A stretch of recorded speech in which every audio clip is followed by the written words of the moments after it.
United Motors, the automotive component and accessory holding company that bought Delco from Kettering and Deeds, was acquired by General Motors for $45 million and incorporated on New Year's Eve 1918. Delco was now under the GM umbrella. Success in developing a practical anti-knock agent would allow GM to make considerable progress in automotive engine design. At the same time, failure meant that fuel would obstruct engine development for the foreseeable future. It was to anti-knock research that Midgley returned in the middle of December 1918. Midgley's lab was notified that it would have to give up its research if no breakthroughs were made in the next 14 days. Midgley discovers that aniline is a superior knock suppressor to iodine. The lab spends the next 2 years working with aniline, with complete conviction that this was the solution to their knocking problem. It stank. The exhaust fumes were so pungent that Midgley remarked, "Humanity, even in doubling their fuel economy, will not put up with this smell." Midgley's team's morale nosedives when they realised that aniline would be impracticable as a commercial anti-knock agent. Testing on selenium oxychloride revealed that it was a more effective anti-knock agent than anything previously discovered. The discovery of selenium oxychloride leads to the testing of a similar element, tellurium. The compound diethyl telluride is found to be approximately 20 times more effective at preventing engine knock than aniline. It stank. The exhaust fumes whiffed so fiercely of garlic that Harry L. Horning of the Waukesha Motor Company felt compelled to write to Midgley, "This is to let you know I reached home safely and that everyone is greeting me with gas masks on." This wasn't an exaggeration. Midgley's wife had him sleep in the basement for 7 months. The search was narrowing. By now, Midgley and his team had tested as many as 33,000 compounds. The breakthrough came when one of Midgley's childhood friends, Dr. Robert E. Wilson, who was director of the Research Laboratory of Applied Chemistry at MIT, informed him of a new variant of the periodic table based on physicist Niels Bohr's 1913 model of the atom. This table arranged the elements according to their valence, or their ability to combine with other elements, rather than atomic weight. Midgley decided to focus his efforts on the elements beneath carbon, nitrogen, oxygen and fluorine in the bottom right-hand corner of this new table, testing the ethyl, amyl and phenyl compounds of each. Tin was the first element in the carbon group to be tested, tetraethyl tin the first compound to be rated. It proved to be a highly effective anti-knock agent, but having come this far, Midgley wasn't about to settle for highly effective. Buoyed by the tetraethyl tin discovery, Midgley gave the go-ahead for his team to evaluate the next carbon group element, the one below tin on the periodic table: lead. This is where it all goes wrong.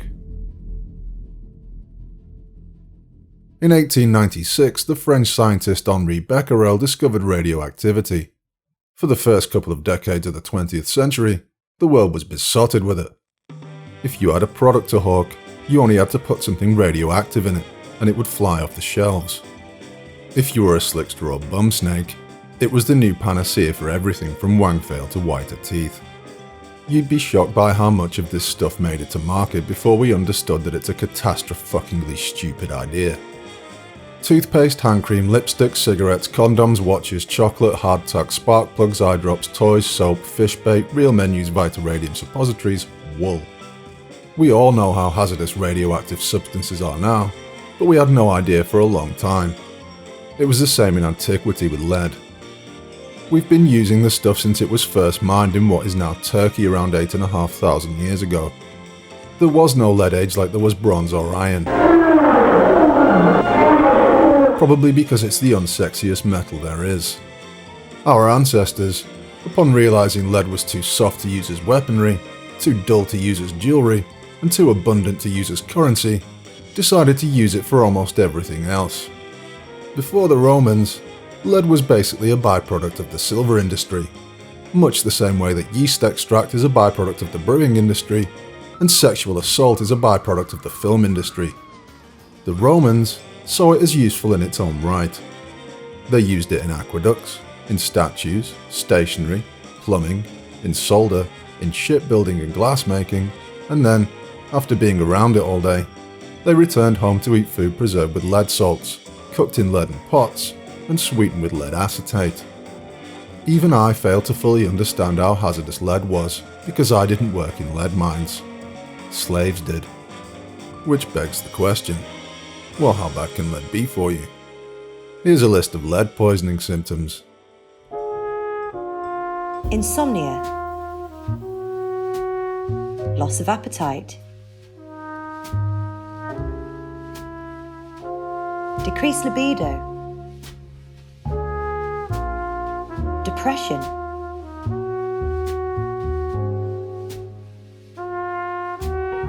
irritability,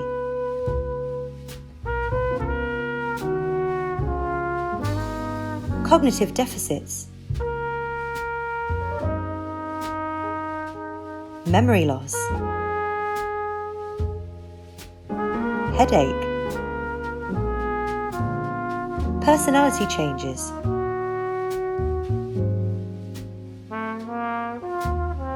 delirium,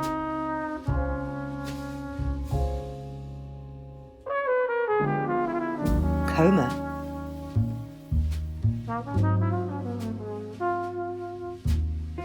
abdominal pain, nausea, diarrhea and/or constipation,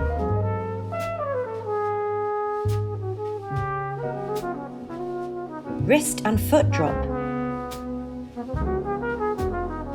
pain and/or tingling in the extremities, anemia,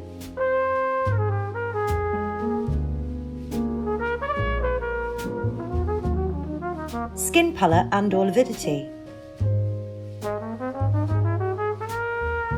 general malaise,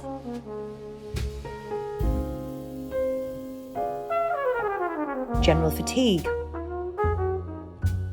weight loss,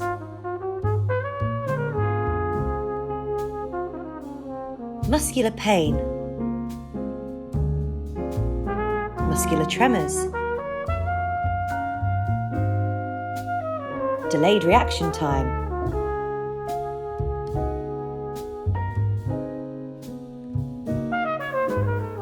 loss of coordination, convulsions, weakness, seizures,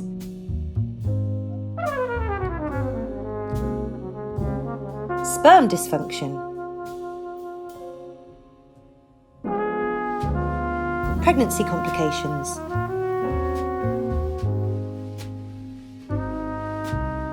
unusual taste in the mouth,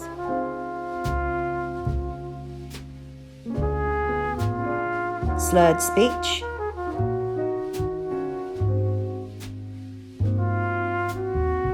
blue line along gums, partial blindness,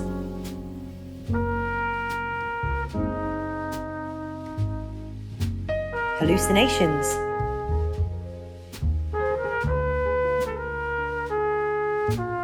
hearing loss,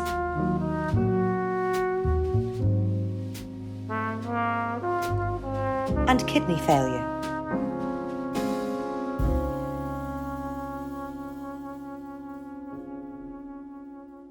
It's pretty bad for you, actually. It just so happens that lead is very similar to another metal which is incredibly crucial for a fully functioning human. So similar that, when presented with lead, your body will confuse it with calcium and try to have it do calcium's job. Which, as the list of symptoms suggests, it can't. The Romans mined about 18 million tons of lead all told, about 550 grams per person per year. This overexposure was reflected in the psychological makeup of emperors like Nero, Caligula and Elagabalus, in the notorious mental ineptitude of aristocratic offspring, and the high frequency of stillbirths and sterility among the ruling classes. Caesar, despite being a prolific shagger, fathered only one child. It's been theorized that lead poisoning may have played a part in the collapse of the empire itself. It didn't matter. We've been using it ever since. We were still painting and plumbing with lead in the 20th century, and Thomas Midgley Jr. had found yet another use for it. Just a little splash of the stuff would do the trick. A 1% mix of tetraethyl lead in gasoline was overkill. The Goldilocks zone of effectiveness and profitability turned out to be, presumably to the intense satisfaction of GM's board members and stockholders, a 0.25% mix. Midgley had solved his knocking problem and accidentally created a new one. Now lead was in gasoline. Soon it would be everywhere. With the kind of tact which would make Henry Kissinger proud, I convinced Kettering to rename the additive ethyl because 1. It sounded like my wife's name. 2. Ethyl alcohol was a tried, tested but sadly unpatentable gasoline additive. And 3. Because it wasn't the word lead. As soon as ethyl had been thoroughly tested and perfected, the newly founded General Motors Chemical Company commenced production. Ethyl gas went on sale in February 1923 at the Refiners Oil Company gas station on the corner of 6th and Main in Dayton, Ohio. It was 4 cents more than the cost of regular gas.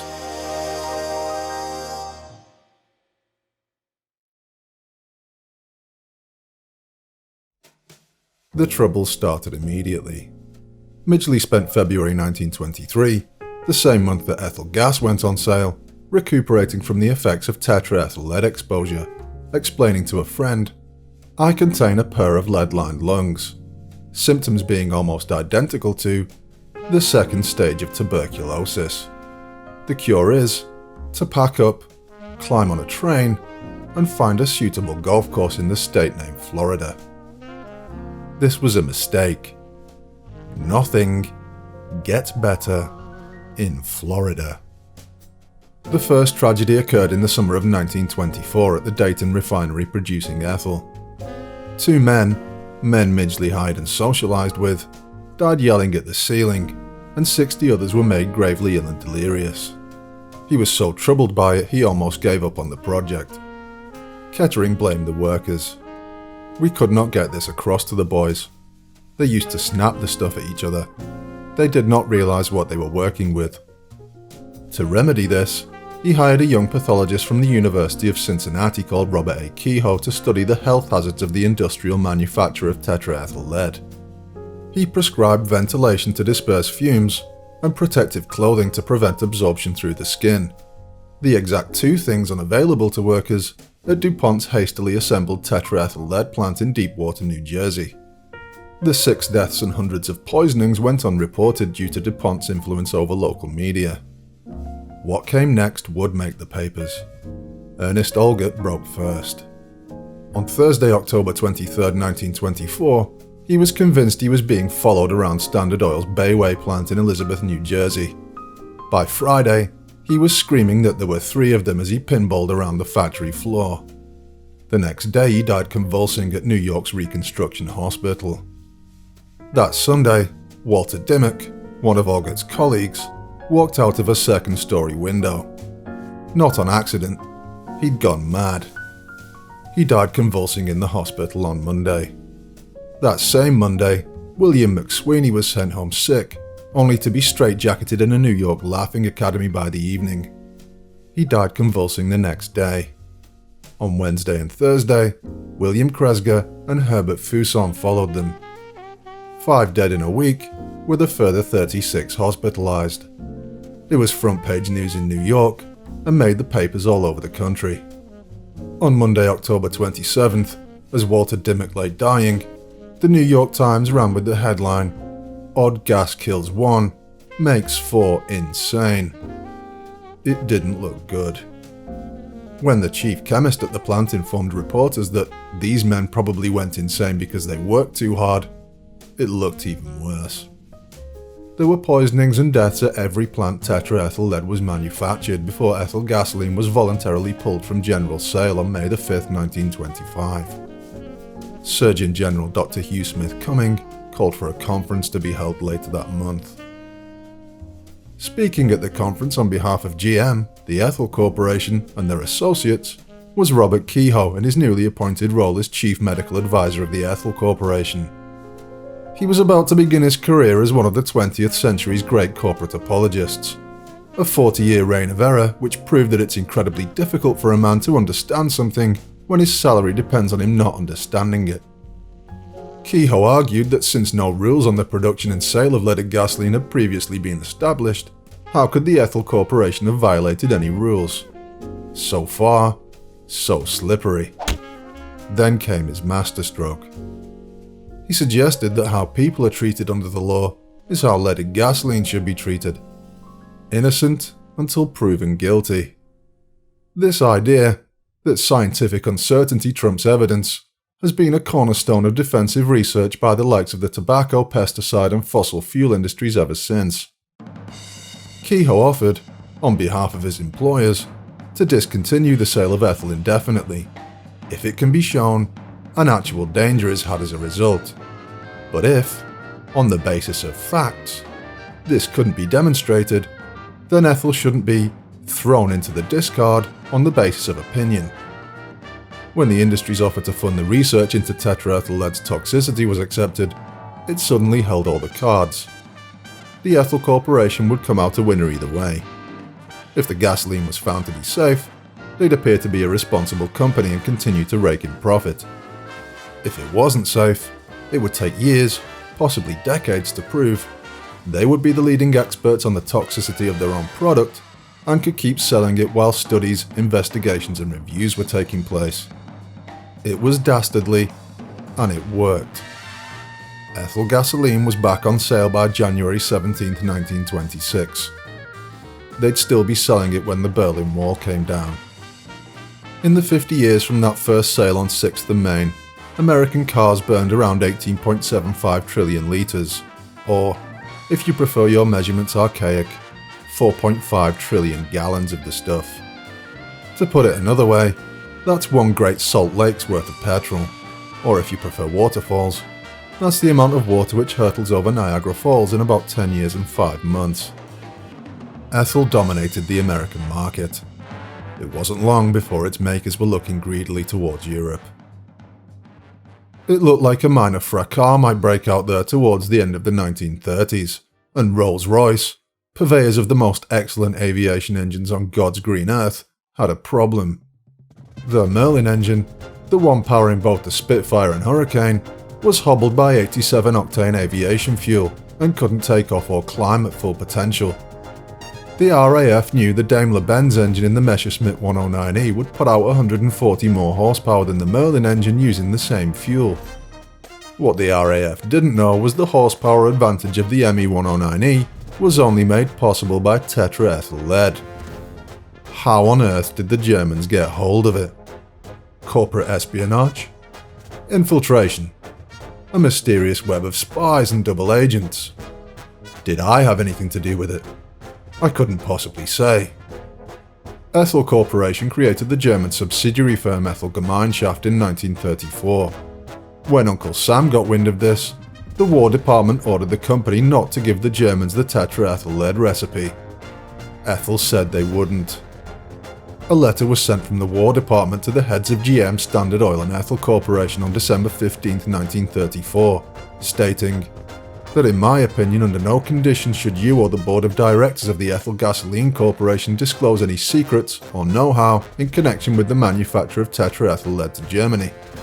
Ethel said, hand on heart and Bible, they wouldn't. Pinky promise.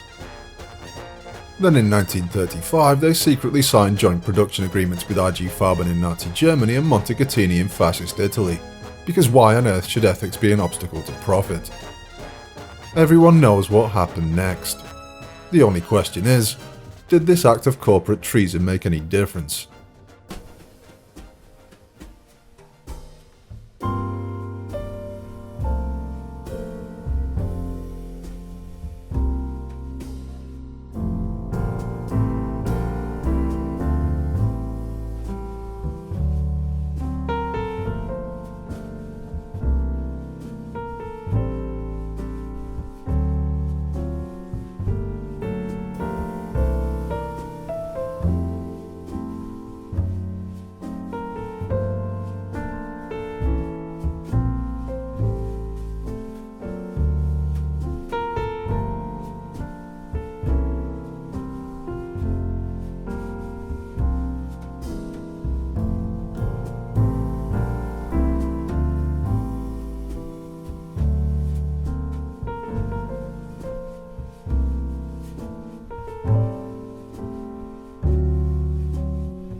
Intermission.